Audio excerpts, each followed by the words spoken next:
Halo, selamat datang di Optis, obrolan para tifosi sepak bola. Halo. Oke, teman-teman, selamat datang kembali di Optis. Masih bersama kami para pundit korporasi. Betul. Gua di sini kembali lagi tag berdua ya, karena ini gue udah ngajakin Rangga sebenarnya, tapi dia emang beneran mau jadi produser kayaknya dah. Udah nggak mau lagi dia tag sama kita, katanya kayaknya jual mahal dia. Gak deng, ya emang dia lagi sibuk aja sih. Ntar kita Sibuk apa sih tunggu dia sekarang akhir-akhir ini? dia tuh kayaknya di kerjaannya sekarang kayak dapat role baru gitu. Dia jadi babat alas gitu. Dia nggak tahu lah, kayaknya dia jadi ranger gitu dari. Dia yang buka-buka jalan buat pendakian gitu. Buat daki gunung, buat motong-motongin tanaman. Jadi bikin jalur baru lah gitu lah. Itu yang dia jelasin ke gue gitu sih. Nggak tahu. Gue nggak tahu dia kerjanya apa sebenarnya kayaknya. Iya, tapi konteksnya konteks dalam bidangnya ya, Iya. bukan dalam sesungguhnya. Ntar Iya, takutnya iya. banyak kira beneran Rangga. Iya. Rangga Tualang. Rangga tuh kerjanya ini. IT dia. Dia semacam Roy Suryo gitu, dia pakar telematika dia. Nah, ini gue thank you banget. Ini teman-teman, by the way, kita lagi tag-nya itu lagi di luar. Ya. Kita lagi tag di sebuah kafe daerah mana ini dia? Dekat kantor Aldi lah pokoknya dah. Ya, jauh nih. Aldi tuh kerjanya di salah satu media nasional lah, pokoknya keren banget dia. Ini gue thank you banget di, lu udah mau diajak tag. Ya, Sumpah kan Aldi. jadwal pasti ada seminggu sekali Iya, kita. enggak, tapi gue gak enak. Teman-teman dah. Soalnya pas Aldi datang kayak dia buru-buru banget, sumpah. Dia kayak datang, ayo langsung tag lah. Udah, gila. Emang dia sebagai konten kreator papan atas emang dia ini sih. Emang sibuk banget. Gue juga berterima kasih banget nih Aldi udah mau menyempatkan waktu nih dia. Emang udah gue alokasikan lah setiap minggu. Ya enggak. Ya udah itu jokes aside lah. Tapi jadi gini loh, bro. Kan hari ini berjalan seperti biasa ya, kerja, baca berita. Terus ada hal menarik nih. Ini mungkin melanjutkan juga dari pembahasan kita yang kita mau bahas-bahas soal degradasi, ya kan, jalur-jalur bawah nih. Apa tuh peringkat-peringkat klasmen bawah Serie A. Ini kan Salernitana udah pasti turun. Nah ternyata udah ada yang pasti naik di Serie B-nya. Betul sekali. Yaitu Parma. Wih, welcome back Parma. Nah jadi Parma ini tuh gimana, kekuatannya seperti apa di Serie B dan apakah dia layak masuk ke Serie A? Nih Aldi udah nyimpen data-datanya nih di tengah kesibukannya dia ya di media gitu kan, pokoknya udah sibuk banget, tapi dia masih sempetin nih buat ngisi konten di Optis nih. Nggak, tapi emang kewajiban sih, Di. Ya udah, coba jelasin, Di. Iya, menurut gue ini akhirnya ya welcome back Parma. Ini setelah mereka turun di musim ke 2021 di mana Inter juara saat itu. Iya. Akhirnya luar biasa ya. Dia kembali lagi di musim depan ya, berarti di 2025. Di mana musim sekarang Internya juara. Jadi memang ada hubungannya sama Inter. Oh, juara gitu. nih. Jadi dia degradasi Inter juara terakhir. Dia promosi Inter juara. Iya, gitu betul. Ya, kalau dari psikologi lo ya. Kalau dari klasemen ya mungkin teman-teman bisa lihat sendiri sebenarnya. Cuman ini kita bacain sedikit mungkin ya. Dari klasemen sementara memang sebenarnya belum tentu juara Parma ini, karena di bawahnya ada Como dan Venezia yang sebenarnya Venezia udah nggak mungkin juara, tapi ada Como yang mungkin bisa menyusul Parma dengan selisih poin itu hanya 3 kalau nggak salah ya. 74 banding 71 Como gitu. Tapi yang karena Parma udah dipastikan karena dia udah nggak mungkin kegeser ke posisi 3. Betul sekali. Ya, jadi karena Venezia kebetulan kemarin habis main juga, JHS golin 2.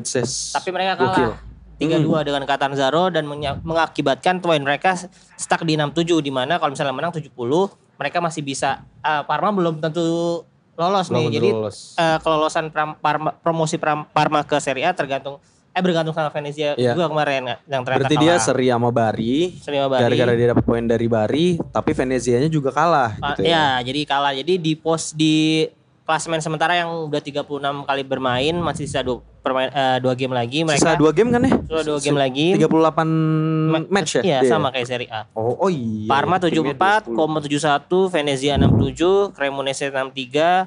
Terus bawah-bawahnya ada lagi, bedanya tuh lumayan lah, sebenarnya tipis-tipis lah. Ini ada Catanzaro ya. Catanzaro. Ini kayak nama tim di Subasa gitu ya. Catanzaro. Iya, selain Catanzaro ada Suditrol juga kan yang sebenarnya klub Jerman ya kalau nggak salah ya. Jerman apa Brazil sih waktu itu si Rangga bilangnya. Kemarin Rangga cerita sama gue. si Suditrol itu memang secara nama aja bukan Itali banget kan, dan mereka tuh bukan emang tim Itali sebenarnya tuh kayak tim. Oh iya, Suditrol kayak Jerman nih ya. Nah, oke, kalau balik lagi ke Parmanya, kalau gue lihat dari skuad yang ada saat ini memang ada beberapa nama yang cukup sering main di Serie A ya, kayak Christian Ansaldi, Hernani, terus Dennis Man yang masih setia sama Parma gitu. Yeah. Tapi ada nama-nama menarik juga yang baru gue lihat dan ternyata ketika gue lihat permainannya lewat YouTube menarik juga nih, kayak namanya contohnya ini jebolan La Masia, jebolan Barca, yaitu Adrian Bernabe. Dia baru 22 tahun, sempat di Manchester City juga. Dan akhirnya ya sekarang di Parma musim ini mencetak 36 appearance, 9 gol, 5 assist. Jadi menurut gue permainannya kalau dilihat dari YouTube sih memang seperti dari Spanyol nomor 10 juga. Iya, gelandang nomor 10 bener. Jadi kayak memang ya kreativitasnya ada, box to boxnya bisa juga, dia punya power. Jadi memang ya cukup menarik lah kalau melihat dia nanti bakal di Serie A mainnya seperti apa gitu. Iya. Selebihnya sih memang ya nama-nama yang ya sering bolak-balik ke Serie B, Serie A aja sih. Dan menurut kalau kita lihat dari status transfer market, memang skuad Parma ini yang paling mewah di Serie B saat ini dengan 65 juta euro. Total ya. Betul. Tapi ada nggak sih tadi pemain yang emang ikut waktu kemarin degradasi? Banyak itu. Dennis Man salah satunya. Dennis Man tuh waktu kalau Inter, seingat gue tuh sangat nyusahin Inter. Dennis Man. Oh iya benar si Dennis Man ini ya. Terus Hernani waktu itu udah di Parma belum ya gue? Seingat gue sih iya deh. Pokoknya itu deh. Hernani ada. Dennis Man. Hernani ada. Hernani gue inget. Dan waktu itu dia degradasi bareng sama si Gervinho juga kan. Habis itu Gervinho cabut ya. Buffon udah masuk belum ya waktu itu ya? Gue lupa deh. Kayaknya Buffon sempat masuk deh. Udah waktu di Serie A masih ada. Di Serie A masih ada. Buffon masuk kan? Jadi dia Buffon juga ikut ke Serie B gitu. Iya benar. Habis itu Buffon udah pensiun nih. Pensiun baru musim kemarin. Jadi dia klub terakhirnya Parma berarti kan? Parma terakhirnya. Dia besar di Parma. Ya.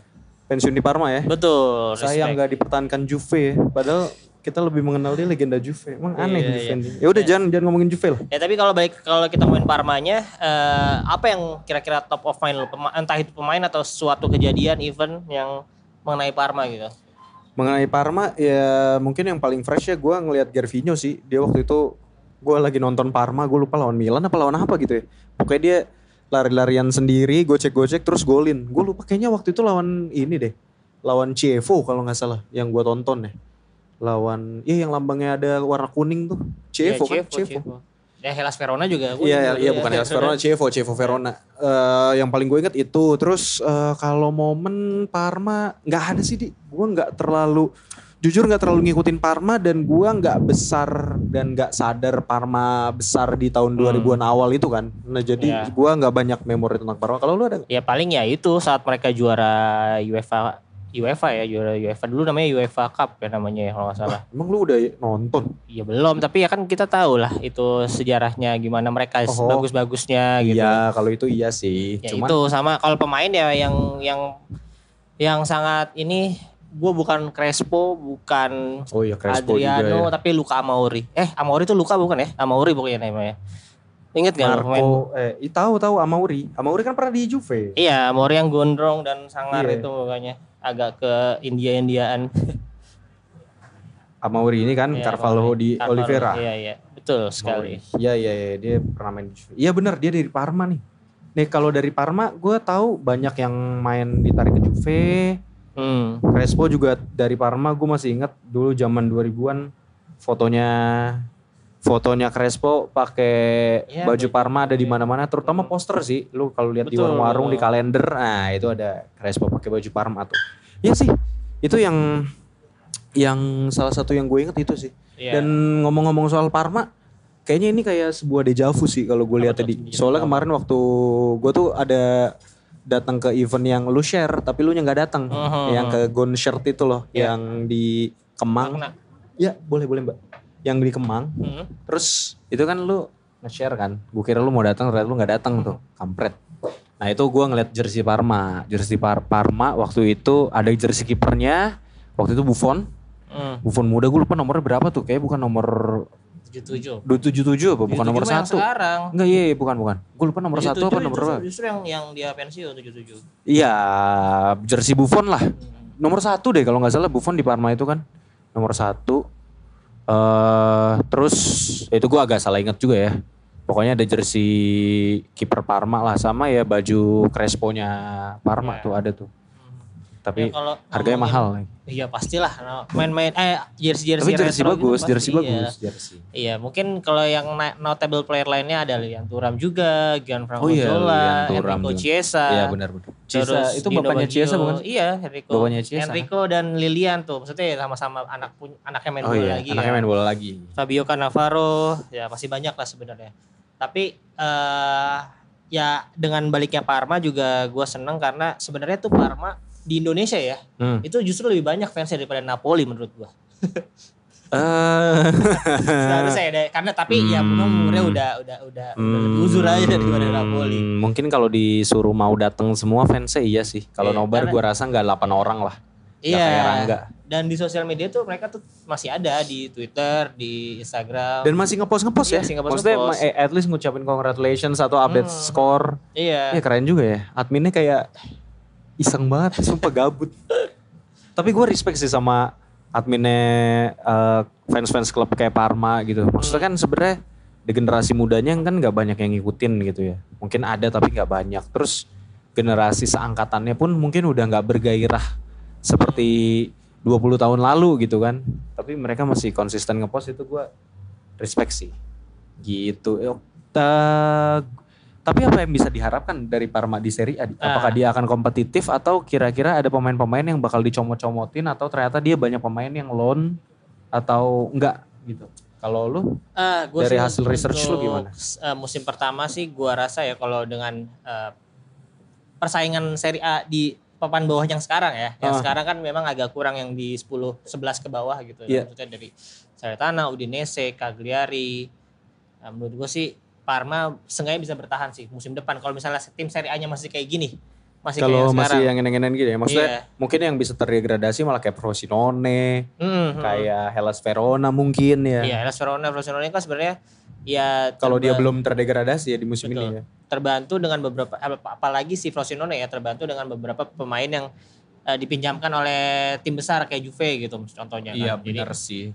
Jadi ya mereka kalau misalnya tim yang minta pemain itu baik lagi, mereka bakal pusing lagi tuh. Maksudnya core mereka tuh pemain-pemain pinjaman gitu. Iya. Jadi menurut gue sih sementara kalau yang gue lihat dari Parma musim ini beberapa pemain yang bukan loan, tapi ada juga sebenarnya yang loan.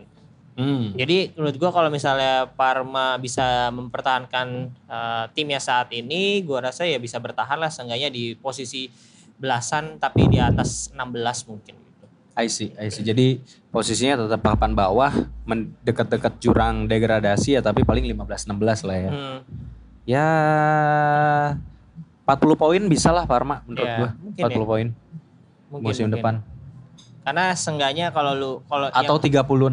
Ya beberapa musim terakhir tuh lu nggak di atas 32 tuh nggak terdegradasi kalau nggak salah ya. Iya, sebusuk itu ya. Ya 30 lah aman lah sebenarnya.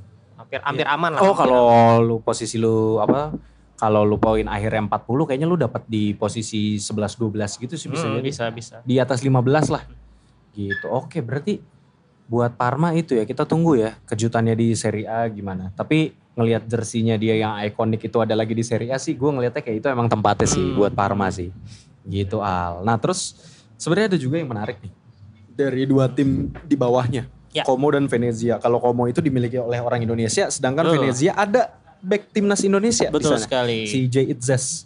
Ya, sebenarnya menarik nih. Sebenarnya gue berharap tiga-tiganya ini lolos nih, Parma, betul. Como sama si Venezia. Sama. Karena for the sake of ngelihat J. Itzes main di Serie A kayaknya menarik banget tuh ya. Kayak wih anjir ada back Indonesia main di Serie A gitu kan. Terus Como ada pemain kesayangan saya Patrick Cutrone sama betul. Simone Verdi itu gue kalau di FM itu di FM itu gue suka beli dia Simone Verdi. Dia salah satu striker murah yang bagus. Nah itu dia dari Torino kan ya. Betul. Nah dan dia cukup gacor nih di Serie B ya kan. Dia bareng sama Cutrone itu bisa ganti-gantian golin dan cukup nyetel. Gue pribadi jujur belum banyak nontonin Como main. Kayaknya gue abis ini mau coba lihat-lihat lah ya, banyak highlightnya dia di YouTube. Tapi kalau ngelihat dari statistik sih, sebenarnya Como ini ya gue nggak nyangka bisa ada di papan atas ini juga. Gue nggak nyangka sih, maksudnya bukan gak nyangka yang gimana ya. Maksudnya gue gak nyangkanya itu dia sestabil itu gitu. Maksudnya bisa ada di posisi dua besar gini, ketiga besar gini. Yeah. Gue mikirnya dia tuh yang bakal lolos via playoff. Tapi memang kalau teman-teman ada yang ngikutin Optis dari awal mungkin ya. Dari awal banget dan pernah ngedenger juga episode kita yang bahas Como tuh di. Nah itu sebenarnya gue sama Rangga udah pernah bahas tuh. Bahwa Como ini dimilikin sama Jarum kan. Nah Jarum ini tuh emang tujuannya ketika dia ngebangun sesuatu, ngebangun sebuah klub, ngebeli klub, dia itu tuh gak emang fokus berbisnis banget kayak orang Amerika. Tapi dia tuh kayak ngebangun kulturnya gitu. Jadi dia kayak ngebangun ininya juga gitu. Brandingnya pelan-pelan gitu. Jadi slow but sure gitu. Dan akhirnya emang berbayar manis lah gitu. Kalau gue nyamainnya kan sama kayak PB Jarum aja gitu. PB Jarum itu kan kebangunnya ya maksudnya bukan yang kayak dia jadi sebuah industri banget kan. At least ya kita ngeliatnya lah sebagai orang awam gitu. Tapi emang dari sebuah kultur yang dibangun. Nah itu juga kayaknya yang dibangun sama Jarum cabang Italia ini kan di Como. Nah jadi itu sih kalau buat Como. Gue gak heran ada di papan atas dan bisa masuk ke Serie A. Tapi yang gue heran itu kayak ya cukup kaget dia bisa ada di zona langsung gitu. Walaupun masih bisa ketikung sama Venezia ya. Betul. Tapi kalau gue ngelihat dari bisa ketikung Venezia kalau dia kalah 2 kali. Ya, Venezia menang dua-duanya gitu. Nah cuman kayaknya sih aman nih Como kayaknya lolos langsung. Justru Venezia yang kayaknya agak berat nih Di. Nah coba lu jelasin dulu yang tadi lu jelasin tentang playoff-nya ini Di. Nah coba playoff kemungkinan Como atau Venezia kalau dia main di playoff tuh gimana? Oke, ini kan kasih tahu rule-nya dulu. Ya berarti pokoknya 2 tim teratas itu bakal otomatis lolos. Oke. Nah tim ketiga atau tim posisi 3 itu otomatis lolos jika tim posisi keempat itu jaraknya seenggaknya 14 poin. Jadi nggak ada playoff lagi tuh. Kalau misalnya nih kan sekarang Venezia bawahnya Cremonese. Iya benar. Jaraknya 14 poin tuh. Kalau andaikan itu berarti Venezia otomatis lolos. Ya. Tapi ternyata di sisa 2 pertandingan ini posisi Cremonese itu hanya berjarak 4 poin. 4 poin, betul. Jadi kemungkinan kan nggak bakal paling jauh ya, paling kalau mereka menang 2 kali kalah 2 kali si Cremonese-nya bedanya cuman 10 poin. 10 poin, nggak sampai 14. Ya, jadi ini udah pasti bakal ada playoff untuk satu posisi ke Serie A musim depan. Musim ini ya di Serie B. Nah kalau kita melihat dari peraturan yang ada gue baca dari Wikipedia dan based on data yang dari musim lalu itu posisi ketiga sampai posisi ke-8 akan menjadi playoff, di mana posisi ketiga sama keempat itu bye dulu, bahasanya apa ya? Ngebay itu nunggu dulu. Lolos langsung satu putaran. Ya, first round-nya itu adalah posisi peringkat 8 ketemu 5. 6 ketemu 7. Jadi kayak ya NBA playoff lah. Maksudnya, berarti 3-4-nya diuntungkan ya? 3-4-nya diuntungkan, langsung ngebay. Nah itu yang nanti 5-8 yang menang bakal ketemu 3. Oh 5-8 ketemu 3, oke. 5-8 ketemu 4. 5-8 ketemu 4. 6-7 ketemu 3. Berarti yang posisi 3 itu sebenarnya lebih diuntungkan secara matematis. Betul. Karena dia ketemu tim yang lebih lemah tanda kutip di klasmen ya. Ya kalau kita berkaca dari musim lalu, ini kan posisi ke 3 sampai ke 8-nya gue sebutin ya. Bari, Parma, Cagliari, Sudtirol, Regina sama Venezia. Nah untuk first qualifying round ya, yaitu Sudtirol ketemu Regina, menang Sudtirol 1-0. Terus Cagliari ketemu Venezia menang 2-1. Setelah itu Cagliari ketemu Parma menang 3-2. Ya. Itu leg pertama, leg keduanya seri. Terus kemudian Sudtirol ketemu Bari 1-0. Leg pertama, leg keduanya menang Bari dan dilanjutkan di babak adu penalti sepertinya, apa extra time gitu. Nah mulai dari semifinal tuh ada 2 leg dan finalnya juga 2 leg. Final itu Cagliari melawan Bari. Oke. Cagliari menang di kandang Bari. Cagliari lolos ya kemarin. Nah itu cukup apa ya, beberapa fans sih pengennya Bari tuh kemarin yang lolos karena Bari lebih ya lagi bagus-bagusnya dan Cagliari ya angin-anginan. Tapi setelah dipegang Ranieri makin naik tuh. Iya. Oke, next kita kalau berkaca di musim ini berarti kalau menurut gue ini posisi klasmen nggak akan berubah sih. Dimana sekarang Venezia posisi 3, 4 Cremonese, 5 US Catanzaro, 6 Palermo, 7 Sampdoria dan 8 Brescia. Walaupun Brescia sama Südtirol di bawahnya sebenarnya beda 2 poin doang nih. Cuman ya kita berandai-andai misalnya ini stay lah ya, maksudnya posisi masih stay sampai akhir. Berarti Catanzaro akan melawan Brescia, Palermo akan melawan Sampdoria, dan yang bakal ya menunggu lah Venezia sama Cremonese antara ke 4 tim itu. Iya. Itu sih kalau dari klasemen sementara Como menurut gue sih Como tetap bakalan lolos otomatis ya. Posisi 2 ya. Karena bro. Ya iya dan bro. Akhirnya dan istilah berapa lah 2003 terakhir kalau nggak salah ya mereka si Como. Gue gak berani ngomong, gue lupa. 2003 tadi gue sempat nge-search. Pokoknya terakhir tuh musim 2002-2003. 2002-2003 setelah itu dia turun dan gak pernah balik lagi. Dan akhirnya mereka mengalami keberangkutan di 2016. Terus diselamatkan oleh Jarum. Dan setelah itu ya PB Jarum. Iya lolos, maksudnya kayak di seri D langsung naik seri C. Terus akhirnya beberapa musim ini di seri B dan akhirnya bisa naik nih musim ini. Berarti saatnya gue nge-up lagi konten yang Como itu. Iya silahkan, jadi teman-teman kalau yang belum dengerin konten Como silahkan dicari di Optis ya, mungkin di Spotify juga bisa search. Apa judulnya? PB Jarum cabang Italia. Betul sekali. Kalau nggak salah, iya benar. Nah itu ya kalian tinggal dengerin tuh. Kemarin tuh ada ya pembahasannya cukup panjang, gue juga dengerin. Cukup ya komplit lah. Nah kalau kita balik lagi ke musim ini, Como itu setelah kalah lawan Cremonese, itu mereka belum pernah kalah lagi nih. 6 kali menang, 1 kali seri. Jadi memang run-nya lagi bagus banget. Lagi bagus si Como ya. Terakhir dia menang lawan Cittadella 2-1. Sedangkan kalau Venezia ini kemarin aja kalah sama Catanzaro di mana ya sebenarnya di bawah mereka walaupun ya bedanya tipis gitu. Walaupun akhirnya JHS golin tuh akhirnya 2 gol mereka. JHS tuh kayaknya gak banyak golnya musim ini. Baru dua itu ya? Baru dua ini dan langsung satu pertandingan langsung 2 gitu. Jadi lumayan impresif ya setelah dapat 1M followers kemarin dia. JHS. Tapi kenapa dia gak dipanggil ya sama timnas U23 ya? Ya kan umurnya 24, gimana sih? Enggak 23 dia loh. 24, lu lihat aja nih di transfer market. Dia ulang tahunnya baru. Ya tapi memang ya mungkin susah juga dan memang kayaknya umurnya udah nggak masuk. Ya 23 let lah maksudnya. Iya let 23 kayaknya udah nggak boleh ya. Gue nggak tahu sih peraturan AFC-nya gimana, tapi lagian kalau gue jadi Venezia kayaknya nggak dilepas juga lah. Iya, itu pemain yang penting, dia starter loh di Venezia itu. Betul. Sejauh ini dia secara jumlah. Ini dia yang paling jauh. Kalau di naturalisasi kayaknya iya. Oh iya. Sejauh ini dia yang paling jauh kan. Reguler di timnya, jadi pemain starting line up, starter. Dan sekarang timnya lagi runnya bagus di divisi kedua dan ada kemungkinan naik ke divisi ketiga. Yeah. Walaupun, ini sorry gue potong dari penjelasan lu ya. Walaupun sebenarnya gue juga ngefans sama Cremonese kalau ngelihat dia yang waktu kayaknya musim lalu dia di Serie A kan, dia kan baru musim ini kan di Serie B, musim lalunya di Serie A kan si Cremonese. Bagus. Ya Sampdoria juga sebenarnya tim yang layak ada di Serie A lah. Tapi dan Brescia juga gitu. Tapi ya gue sih for the sake of JHS ya. Venezia lah. Dan biar jersey KW Venezia lebih gampang dicari juga. Kan banyak yang FOMO ntar kan. Iya, kalau JHS sekarang dalam sekarang udah 36 pertandingan seri B, dia udah main 24 kali. Sebenarnya di awal-awal memang agak sedikit struggle tuh untuk dapetin tempat. Iya, tapi sekarang udah mulai reguler. 24 loh dari 38 pertandingan yang ada di seri B kan.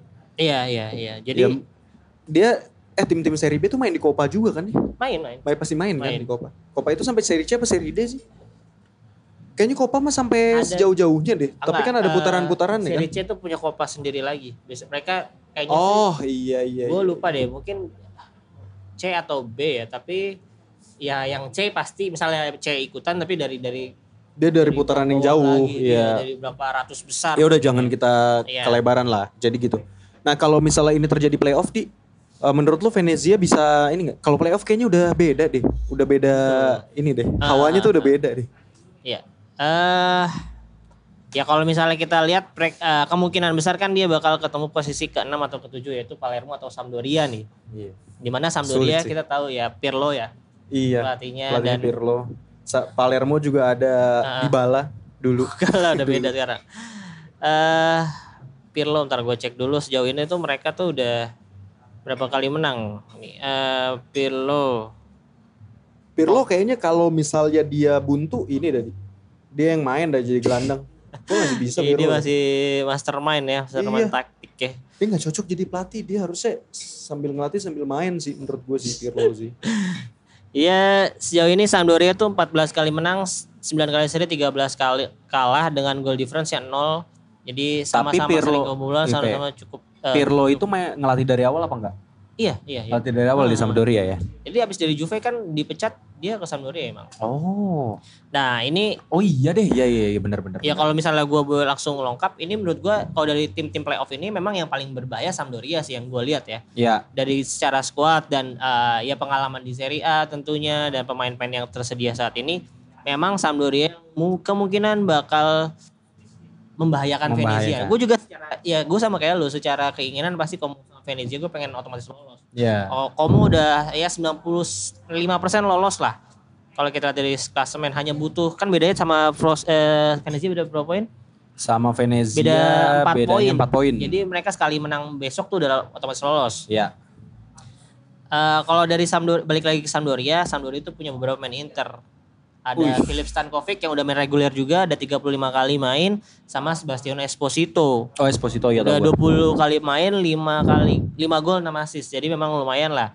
Nah tapi kalau kita lihat dari pencetak gol terbanyak ternyata ada Manuel De Luca, pemain berusia 25 tahun, udah 10 gol, 4 assist. Itu gue belum pernah dengar namanya sebelumnya jujur. Tapi kalau kita lihat dari pemain-pemain lainnya, Sampdoria itu didominasi oleh pemain-pemain pinjaman. Dimana ya kalau sama seperti yang tadi gue bilang ke apa tadi? Yang Brescia. Bukan Brescia. Ya? Apa? Bukan yang tadi tim Serie A yang Catanzaro ya?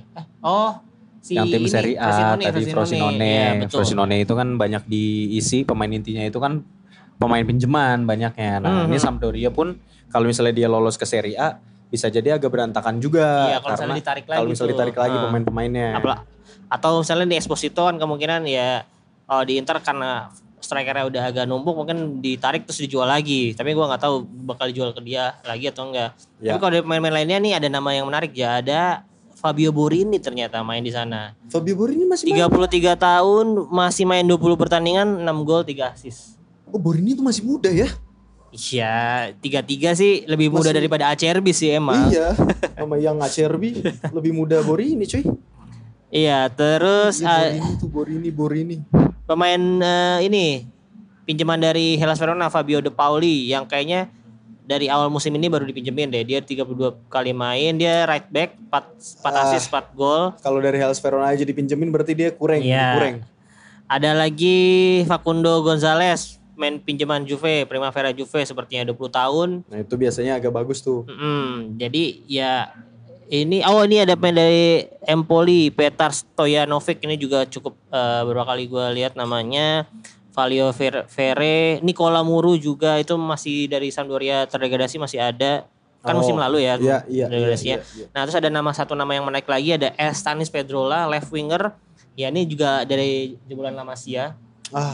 Seperti memang Sampdoria ini sama La Masia tuh cukup banyak ya, cukup beberapa. Akrab ya. Karena ya Icardi juga dari La Masia. Nanti coba kita lihat apakah ada korelasinya antara Sampdoria dengan La Masia. Betul. Coba. Belum nyari soalnya. Belum ya. Ini. Kalau maksudnya intinya jadi kalau gue lihat dari permainan yang sekarang memang yang paling berbahaya sebenarnya Sampdoria, apalagi kalau playoff yang lu bilang tadi udah ngomongin mental juga, pengalaman. Udah beda banget, udah nggak usah dihitung. Iya, poin-poin pemain ini udah nggak berguna itu. Itu sih. Semua jadi punya kans ya. Tapi menarik sih Serie B ini untuk diikuti terutama playoffnya karena gue pengen lihat sepak terjangnya Venezia. Nih mungkin nanti kita bisa posting di Instagram Optis kali ya kalau kita udah dapat nontonnya di mana gitu ya, info-info ya dia. Iya, sejauh ini ya Como doang yang bisa disiarin karena mereka punya mola. Punya mola kan, iya. Tapi kalau misalnya yang lain pasti ada sih entah Connect VPN, tapi ya effort sih, maksudnya lu Connect VPN Itali mungkin disiarin di YouTube tapi harus region Itali. Nah itu nanti coba kita cari. Mungkin itu sih. Nah kalau gue nambahin sedikit ya, beberapa menit aja.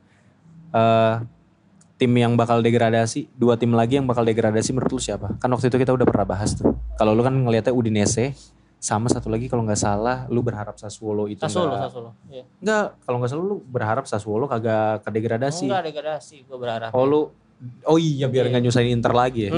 Oh iya benar.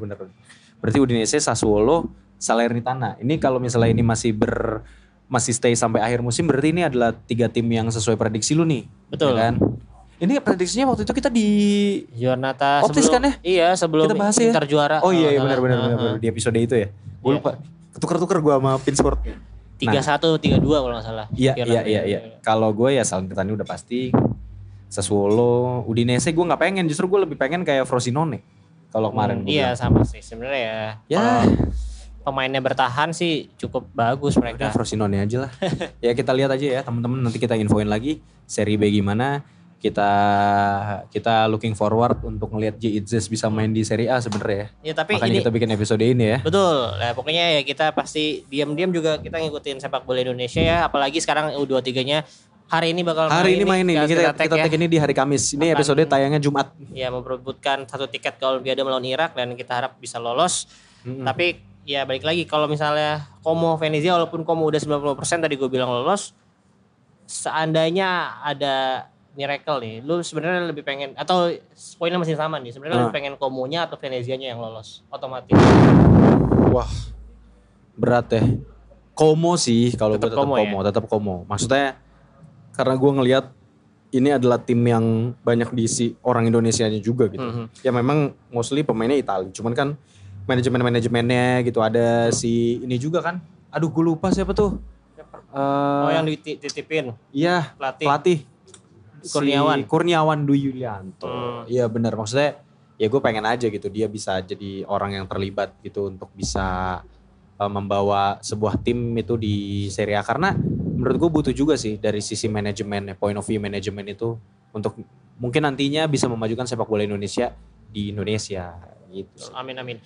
Ya gue juga sama sih sebenarnya, tetap Como, apalagi gue tuh kalau main FIFA beberapa musim terakhir tuh gue pakai Como di career mode ya. Yeah. Jadi gue cukup apal dengan nama-nama pemainnya, Cutrone apalagi yang pernah 1 gol ke Inter di Coppa Italia. Terus ada Odental, terus ada pemain yang sebenarnya gue Fabregas sudah nggak ada ya? Kalau sudah nggak ada, dia kan musim ini jadi asisten pelatih. Di mana? Di Como. Di Como juga. Ada yang menarik tuh ini, yang nomor orang Lucas Dacunha lu kalau tahu dia pemain Prancis keturunan Portugal juga, dia tuh winger mainnya, jadi memang licin-licin gitu. Oke, Leao ya? Iya, tapi kayaknya di kaki kiri, dia mainnya di kanan. Oh berarti Leao kaki kiri dia. Nicolas Ioannou pemain asal Siprus itu yang pemain-pemain yang sering yang cukup bagus lah di FIFA gitu. Dan kalau ya seandainya Venezia pun gak lolos, masih ada kesempatan untuk J-Itzes dibeli oleh Como gitu kan. Ya masa gak ada sih ininya Pak Erick Thohir lah, link-linknya dengan Bambang Hartono. Pokok Pak Erick Thohir. Oh iya benar ya Pak Erick Thohir sama Bambang Hartono. Pak Bambang Hartono mah gak ngurusin ginian kali. Ini mah siapa kali yang ngurusin ini. Ya maksudnya ya gitu lah. Maksudnya tapi siapa tahu ya. Iya apalagi kalau misalnya dia di akhir musim ini performanya makin naik kan, ya bukan cuman Como gitu, bisa jadi Inter, Sassuolo, bisa jadi Marcelino dibawa ke Serie A. Tim Serie A yang bakal kontrak si Itzes. Oh gitu. Iya benar sih, benar. Tapi walaupun Venezia nggak lolos, dia tetap mendapatkan support dari Eva Elvi sih. Eva Elvi? Iya. Kenapa ya bang? Apa hubungannya dia? Soalnya dia pernah pakai baju Venezia. Oh iya.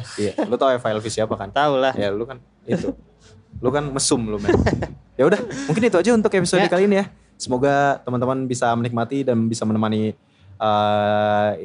teman-teman dimanapun berada waktu lagi dengerin ya. Mungkin, ya kita nggak bahas Serie A dulu karena ya Serie A udah selesai. Karena Serie A udah selesai, iya karena pemenangnya udah ada Inter ya.